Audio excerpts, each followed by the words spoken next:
You're listening to Kerry Lutz's Financial Survival Network, where you get valuable information you just can't find anywhere else. To thrive in today's trying times, you need the Financial Survival Network, now more than ever. Go to financialsurvivalnetwork.com and get your free newsletter and gift. Financial Survival Network, now more than ever. Welcome. You are listening to and hopefully watching the Financial Survival Network. It's 1/27/2021. Our good friend Darryl Schoon is with us now. Darryl, hey, we've been talking about collapses since I talked to you 10 years ago. I've been doing this. You had written your dissertation, I think back in 2007, about the impending financial collapse. And they papered over it. They made everything look like it was all great. The pandemic comes, and then all of a sudden, the bloom is off the rose, and everybody's seeing reality. And we're in a world, and that goes for every place, including China, is in a protracted state of collapse. They're doing what they always do. They're printing money and creating digital dollars. Pretty soon you'll have your Fed wallet and they'll just feed money directly into it. How much longer can this go on? And I'd like to get your opinion out there. How much longer can this state of affairs last? Send me your emails to kl@kerrylutz.com. It looks like we're in the final lap of this thing, Darryl. Kerry, and we've talked about this before, this thing of prediction. Because you and I have seen the cracks in the foundation for a long time. And once you see the cracks, you begin thinking, holy smokes, this building is going to fall over. All right. And you move out. All right. You move out. You got a great lease. All right. Some of your friends thought, wow, you move out. And so you start telling other people because some of your friends still live in the building. And they're looking at you, and the more that you talk about it, the more you can tell they're getting tired of it. Yeah, you're a conspiracy nut job. What do you know? They're really getting tired of this kind of talk. All right? Now, you called me up. We wanted to talk about when it's going to collapse, and I think it's because of the article I wrote last week. And my friend Ralph Terry Foster sends me an email. All right? Now, Ralph is the author of Fiat Paper Money, the history and evolution of our currency. You can get it on Amazon. He basically makes them by hand, with his and he sells them all over the world, $40 a pop. And it was one of the most disturbing books I ever read in my life, Kerry. Now you got to realize, people are always telling me what I should read. Read this. The reason why I read Terry's book around 15 years ago was John Williams, who I know Shadow Stats recommended it, and I go, wow. He had said, Ralph got a hold of me the week before and told me to read his book. I blew him off. I read John Williams. I read it. It was one of the most disturbing books I ever read because it talked about where paper money came from. I mean, it was really a well done research book. So Terry calls me up. He's a coin dealer out of Berkeley, really a curmudgeon in his late 70s, old Marine. All right, and he calls me up. He sends me an email and he says. He said, listen, this is to all his clients. He said, I can no longer fill orders for coins right now. All right. He said, and this is what he put. He told me later, because I called him up, he said, the last time when gold exploded in price before this year, and then they knocked it down, was in 2011 with the European debt crisis. All right. He said he was able to place 5, 6, and every once in a while, a 7-figure order, no matter how high it went. It went to $1,900 and got pushed down basically after a few years back down to 13, 12 or wherever down there. Yeah. Right. But at the height of the mania, he could always place an order, $1 million order. He said, I can't place an order right now for anything. I can't. He said, it's so tight. And I went, wow. So he suggested I phone a company. I don't know if you've ever heard of them, Terry. I didn't hear of them before last week. It's called CTN. All right. CTN, the name is called Coins and Things, which just sounds like a local coin shop. All right. CTN. Well, it used to be a local coin shop. Some guy, he had a sort of bright kid and wanted to, focus him on something. So, and the kid was, and I guess the father was a coin collector. So he put this little retail shop up back in New Jersey, I think. All right. Kerry, they're the largest seller of gold to the Fed, to the Treasury. All right. Now, the kid took the reins, all right, and started out with coins. And if you Google CTN, it'll be stunning. They're huge, okay? And so I called, Terry said, call him up, right? So I called him up, and he said, do you have an account with us? I go, no. But I told him what my issue was. I said, a dealer, he said, Terry told me, he said, Darryl, I'm way down on the food chain. I do deal. I buy and sell coins, all right? He said, these people are at the top of the food chain. All right. So he suggested I call him up. So I called him up. This is last week. And they put me at the trading desk. And I told him what Terry told me. Things were tight. All right. And the guy goes, they are tight. They've been tight for a few months, but it's temporary. That's it. I wasn't getting anything more. So I called Terry back, and Terry said, of course he'd say that. All right. Of course he'd say that. They don't want to spook the game. Now, because Kitco, you remember Kitco? Of course you know Kitco, all right? They always had a guy who wrote for them who always said the price of gold was crap. All right, it's going to go down. And I wonder, why would Kitco do this? Why would Kitco, one of the largest, gold and silver people in North America, probably the biggest, would have on their staff, I forget his name, would do that? And I think either Terry or somebody else told me, he said, Darryl, he said, they need to have a supply of coins coming in to sell. Right. All right. So they just arbitrage hope and fear. Okay. And if it's all hope, people don't sell their coins. If it's fear, oh man, it's topping out. I got to, I'll sell now. So that's what they do. All right. So Kitco 2 days ago wrote another article. I mean, I went to see what Kitco said. And Kitco had an article by their major writer now, I don't know. And he said if supplies of physical coins and bullion are tightening, why isn't the price of gold going up? Which is true. Good question. And to me, it all makes sense to me, Kerry. It all makes sense to me. Gold, especially gold and silver in a lesser sense, is a barometer of systemic health. When times are good, the last thing you want to do is own gold. Why? Because gold, you can't leverage it. There's no arbitrage. You need paper. You can't open an account at Schwab or Raymond James and go, listen, well, you sort of can, but they have to borrow off of it. Yeah, listen, I want to trade $1 million. I want to do a future put. I want to straddle. You need money. So to be liquid, to play with the chit in the game, you need those coupons. Gold, which is an absolute store of value, they took it off the table as a coupon. Gold does not qualify as a coupon. Neither does silver. All right. So to play the only game in town, ostensibly, you need the coupons. All right. Now, there's another game in town, and it's called the collapse of the paper game. All right. Now that's where you and I are. All right. We've chosen to stay out of the paper game because we saw the cracks. When is it going to happen? And we pulled our chips off the table. All right. Went to gold and silver, and we're waiting. And you asked me in 2021, when's it going to happen? Well, once you see that crack, you think it's going to happen. Well, my son who went to MIT, I told him, I had a conversation with him in the 90s, and he's not into thinking about money like this, okay? Not at all. He's got his degree in computer science, and he's listening to his old man rant and rave, all right? And I tell him we're going to hell in a handbasket. This kid is starting life. He wants to see a future, and I just doom, all right? Doom. You're a doomer. You're a doomer. Yeah. A doomer, all right? Not even a prepper, a doomer, all right? And Benjamin looks at me after he reads it. He's very smart. And he goes, Dad, he says, you may be right.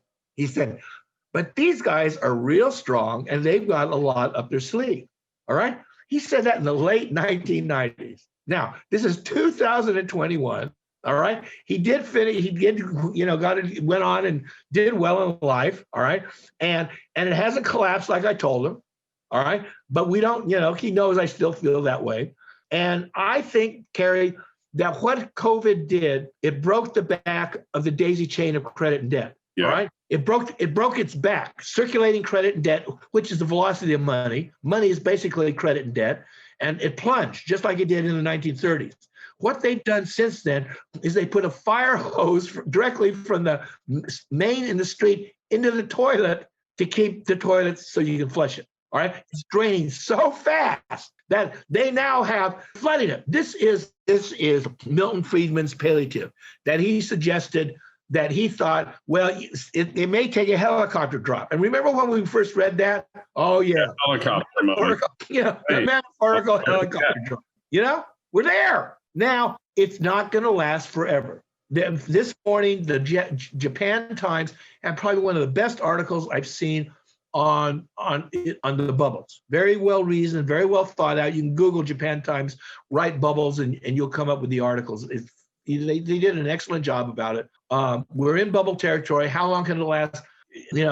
I'm amazed that we're still here. But I suspect, Kerry, that we've got 2 years at the most left in their tank. It's like Dad's been in ICU since 2008. All right. And we go down there religiously and wait in the waiting room. All right. Because we love Dad. All right. Because he's always sending us checks. All right. And nobody knows what's going to happen when Dad dies and the will is read. Some of us he likes, some of us he doesn't. And so far, he's not been pushed, and we're all getting checks. Okay, so they send the doctors down to the waiting room. We're all gathered there, and he goes, and they say he's doing better. And we go, okay. Now, but we're nervous. We know it's bad in the ICU. We know Dad's got a real bad case. All right, and we know that it's only everything that modern technology can do, the printing press, is keeping Dad alive. All right. They're trapped, Kerry. I always write in my articles.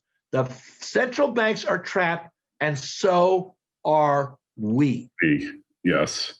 I couldn't agree with you more. And yeah, like they always say on Wall Street, you can either guess where the market's going or when it's going to get there, but you don't want to do both because, it's really hard. The timing is really difficult. Don't just survive, thrive. The Financial Survival Network. Arcana Corporation is on the verge of bringing the world's highest grade silver mine into production. The Revenue Virginius mine in Colorado has proven improbable silver reserves grading nearly 37 ounces per ton silver with an all-in sustaining production cost of only US $8 per ounce of silver. The mine is fully permitted with infrastructure already in place, and the company has announced they plan to commence production in 2020. Achieving successful production usually results in a significant upward share price re-rating on the Lassonde curve. Arcana trades under the ticker AUN in Toronto and AUNFF in New York. To learn more, go to arcana.com. That's AURCANA.com. This is the Financial Survival Network. The information you need to thrive now more than ever. It's like Heisenberg's theory of uncertainty regarding financial markets. You can know everything, but when you look for that atom, you're not going to find it. You can't pinpoint it. You can't pinpoint it. It's like a roulette wheel, and the ball is bouncing, and we know the odds, Kerry. You and I, and the gold and silver people know the odds. We think we know the odds. Everybody's there. They think they know something, and we all have our own point of view. Our group that we talk to, that listen to this stuff, believe we're doing the long bet on gold and silver, like Ralph Terry Foster, who wrote the book on fiat money. I mean, he wrote a book, and in the end of his book, in the appendix, he's got a table with the collapse of every fiat currency on the planet. You know what's disturbing, Kerry? What's that? After 1950, there's been no collapse. The first half of the 20th century, innumerable collapses all over the planet. 1950, zero collapse of any fiat currency. Zero. And so it's like fixing the thermometer. because they've got it down, tapped down to such a degree, they believe they control it. All right. And one of my statements is credit is no more money. Credit is no more money than power is control. All right. The feds have a huge amount of power, but they are not in control. All right. You can have a whole lot of credit, and you can be leveraged. I mean, you could be one of those boys at Aspen that got a timeshare because you're skiing all the time. All right. And everything is worked out. Everything. Your family thinks you're the golden boy. And when it turns, and it's going to carry, when it turns, it's going to be huge. I dedicated that article to Professor Antal Fekete, who you know about. Sure. Antal passed away in October. Oh, I wasn't aware. Sorry to hear that. Yeah, and he passed away in October, and I remember something he said in 2006. This is in Dallas. All right, he was giving a series of talks, and I was down there with him. Martha and I went down there, and it was between talks, and Antal turned to me, and he said, Darryl, he said, the day gold goes through the roof is going to be the saddest day in our lives. I agree. And because what he meant was the catastrophe in people's lives, when the foundation, when the common denominator of wealth is an irredeemable piece of paper, a promise to be paid, when all finance is based upon the leveraging of promises to pay, and the promise to pay are found wanting except through the printing presses of central banks. As long as we're accepting promises, life is copacetic. But the moment the fear sets in, when they wake up to realize that the wizard is just a gnome, behind that curtain, that's when the panic is going to set in and the price of gold is going to go through. And that's why Antal said it's going to be the saddest day in history. And he's correct. Yeah. Every day the system goes on unimpeded, as screwed up as it might be, I view it as a total gift. Oh, Kerry, it's like, I don't want to be being right. I remember when I was writing about John Exter, that incredible central banker who pulled all his money. Exter was so big as a central banker in 1972, 71, right before Volcker pulled the plug on the gold window. He asked Exter. Okay, Exter was vice president at one point of Citigroup, the Wall Street Bank. I remember him well. Yeah, sure. Yeah. And he watched the flow of gold go out in the 50s, and it spooked him. He knew something was up. And he said, Volcker asked him, he said, well, because they knew the pressure on our gold supplies was, because we spent so much money. He said, what should I do? And Exter said, well, I think you should revalue the dollar, revalue the dollar. And Exter, and he said, Volcker looked at him and he said, yeah. He said, I don't think politically that's possible. All right. Nixon was president. All right. Friedman was his chief honcho, who was a paper boy, didn't believe in gold, had been advocating for the abolition to get off of gold for a long time. So they pulled the plug. And what Exter did is that within the next 6 months, he converted everything he had into gold. All right, when it was still basically $35 an ounce. All right, smart move. $35 an ounce. All right, and he spent the rest of his time just sort of talking about it, and people didn't want to listen. I mean, he had a talk. Robert Samuelson, that big economist, well-known economist, had a conversation with Exter, and they discussed it. These are guys at the top of the food chain. And Samuelson looked at John Exter and said, John, you may be right, but you're lonely. All right. In other words, nobody believes it. Well, Kerry, the thing is this: there is so much inertia towards hoping the system is going to prevail. The reason, Kerry, most people won't listen to the point of view that we have is that there is no alternative. There is none. I mean, if we had an alternative, we have gold and silver, but gold and silver is only going to get us through the collapse till something else emerges. All right, and so there's no COVID shot, there's no inhaler, there's no nothing. All right, so when we're going around telling people this is not looking good, their basic desire not to freak out takes over, and they disregard us. So if John Extra was lonely, and I know he was, you and I are lonely, and the people who are watching this program are lonely. But you and I know, as John Extra did, that life is not a matter, it's not democratically decided. All right? It's not, there's more Mormons now and they're voting for. No, that's not what happens. All right? There's more Buddhists here and we're going to end up no, that's not how it happens. All right?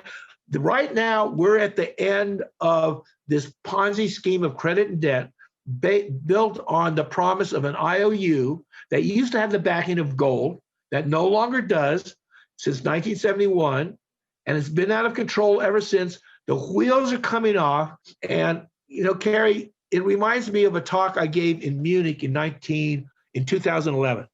All hardcore, hard money Austrian economists. I was there with Antal Fekete. All right, I'm speaking to this group of people. And I led off my talk with these words.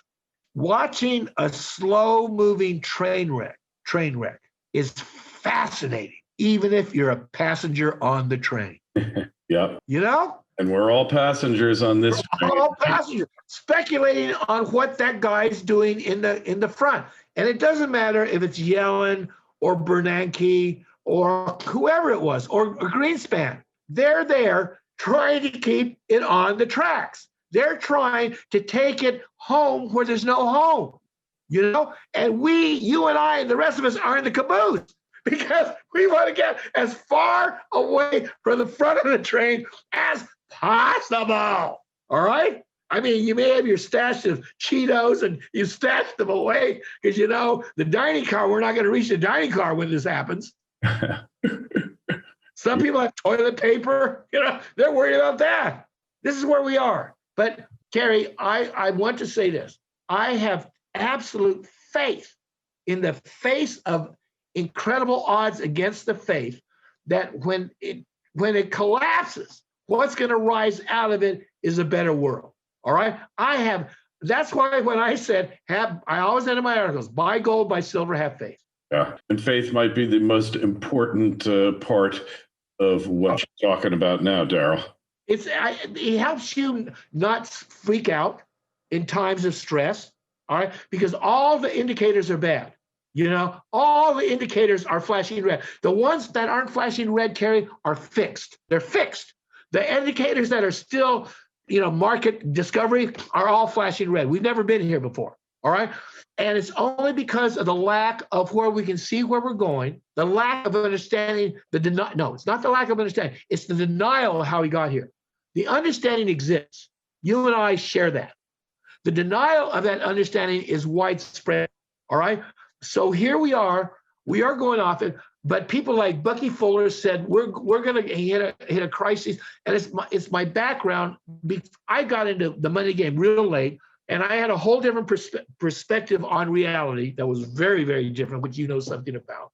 And it has allowed me to understand that just because we're going through this, that as dire as it is, and I'm Mr. Dire.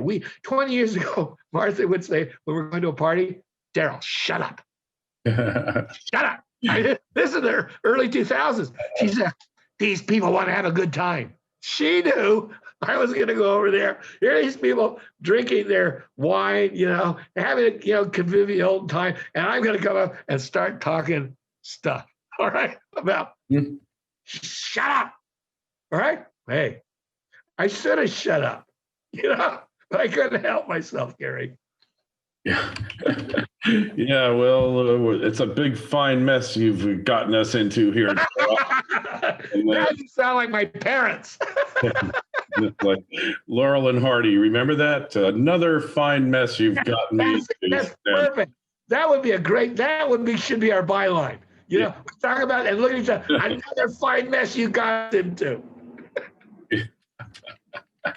Yeah, well, at least we can laugh at this point. And I think Anton is correct. The saddest day ever when the system collapses, because what's going to take its place?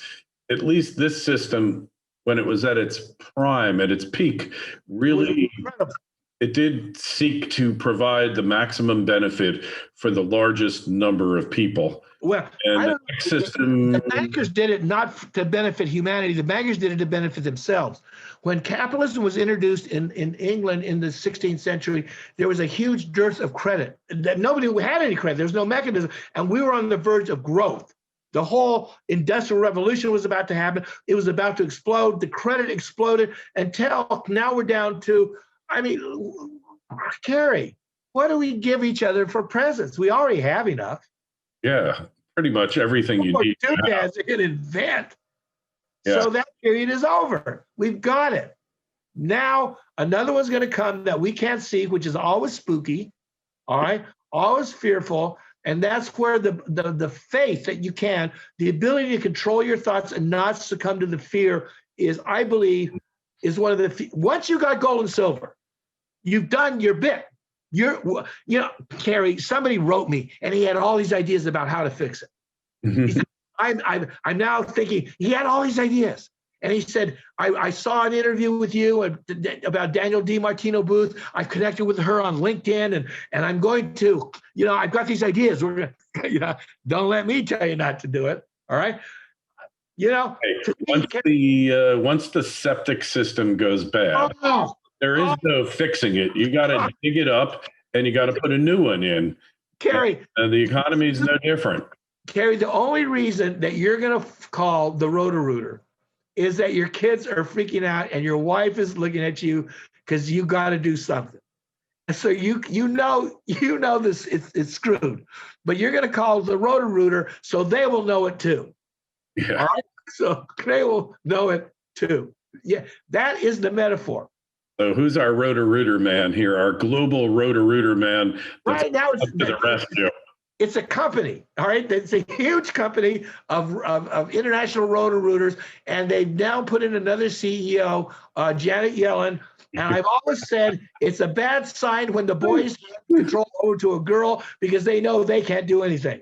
And hey, it was just like GM. We talked about this. Oh yeah, when they handed over the whole company up, they give it to poor Mary, and Kerry takes the hit for all these people getting killed because they don't know how to make an ignition switch anymore that actually shuts the car off.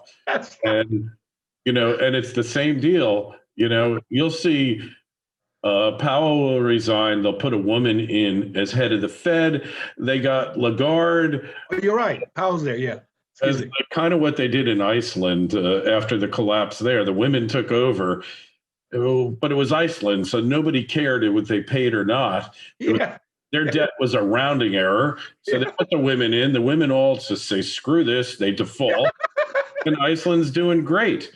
But if it wasn't Iceland, it wasn't going to work. Kerry, because what was that? It was a Chinese curse. May you live in interesting times. Now, I'm not sure if that really was a Chinese curse. Why? Because I'm Chinese. I never heard that in our household, and we would have cursed each other. The worst curses we could pull down on anybody. All right. Be that as it may, these times are incredibly interesting. And that's what I want to tell to people who watch your advice. If you have gold and silver, you've done all you can. That's it. You've done all you can. Well, you can do one other thing. You can buy C60. So you'll live longer and get to watch this insanity longer, right? Hey, this is absolutely, thank you, Kerry. I suggest that the people of your program contact you about getting C60. I don't know if you're an affiliate yet, but what they don't know, but what Kerry knows is that Martha and I my wife, we're partners in an incredible company of C60 that has a form of C60 that was granted a patent in October. All right. I wasn't aware of that. Yeah. Yeah, and because what people don't know is C60, it's a carbon molecule. They gave it to rats in 2011 in an experiment, and they were trying to figure out how much it would take to kill the rats. And at the end of the experiment, they found out that the rats that were taking C60 lived 90% longer. Yeah, you can't have that. You can't have that happening. How did that? Things are screwed up now. They were trying to kill him. All right, and so we've got a company, and Kerry's been taking C60. I mentioned years. Yeah, and look at the guy. I mean, you're our poster boy, Kerry. Hey, I survived COVID. And, we're going to take credit for you. We're going to take credit for you, Kerry. And Kerry brought it up. So I suggest that you get a hold of Kerry, find where to get C60. I think Kerry's got an affiliate link. I'll send you the links. Just email me, kl@kerrylutz.com for the C60. Anything else you want to ask Darryl? Anything else you want to know? Darryl, what's your website? It's www.Schoon. You can get the worst news that you're ever going to get for your whole day by reading my stuff. Hey, but the one thing that I've learned over the past year with COVID and everything else, it's been like one of the, if not the best year of my life, definitely one of the best, is you control it. It's up to you. It all happens up here in this little piece of real estate between your ears where you make the decision to be miserable or happy. In 08 and 09, I was doing great, and I was in complete misery because I thought this thing was going to collapse any day. This year, COVID, I was ready for this. I knew something was going to happen. I didn't know it was COVID, and I survived it. But I had a great year. I can't have any complaints about anything for the year. It's been great. My family, myself. I haven't traveled as much as I would like. I already had everything I needed. I don't need anything else. So, you make the decision. I think that's the most important thing, Darryl. And that's what interesting times really means, is you watch it, but your mental state, and I learned this from the Wolf of Wall Street. He's got all these sales courses, and I just watched it out of curiosity. I found him a fascinating character. But his main thing on whether you're successful or not in sales is called state management, which means the state of your mind determines your success and your outcome. So if you can control the state, then you can control your level of happiness and your level of success and whatever you want. And that's something that I don't know if he was intending to teach that, but to me, that was the main thing I took away. Now, Kerry, you and I have known each other for a long time. All right. And we talk intermittently on your program. And it's been with absolute truth that I've been remarking about how good you look this year. Remember, I just out of the blue at the end of our conversations when we're off camera, I would remark it. I'm in better shape now after COVID. Yeah. They don't talk about the benefits. Like, hey, it's not the way I wanted to do it. No. Weight loss, lower blood pressure, everything. I think the thing is, in terms of crises, we do better or we don't. Yeah. And that's my wish for everybody in these times of crisis. We don't determine the crises, but we do determine our response. And everybody here who's been listening to you, Kerry, knows the danger to the financial system. But to keep a positive attitude in all of this, which you said the state, is the palliative. That's what I meant by gold, by silver, have faith. Faith, it's the state of mind. And you're the poster boy, Kerry. Well, we both are. And we'll let it go with that. Just email us, kl@kerrylutz.com. Darryl, always a pleasure. Very good, Kerry. Look forward to our next one. And I always learn something from you. So you be well. You too. And good luck to everybody. Thanks for listening to Kerry Lutz's Financial Survival Network, your solution to today's trying times. For the latest, go to financialsurvivalnetwork.com. Financial Survival Network, now more than ever.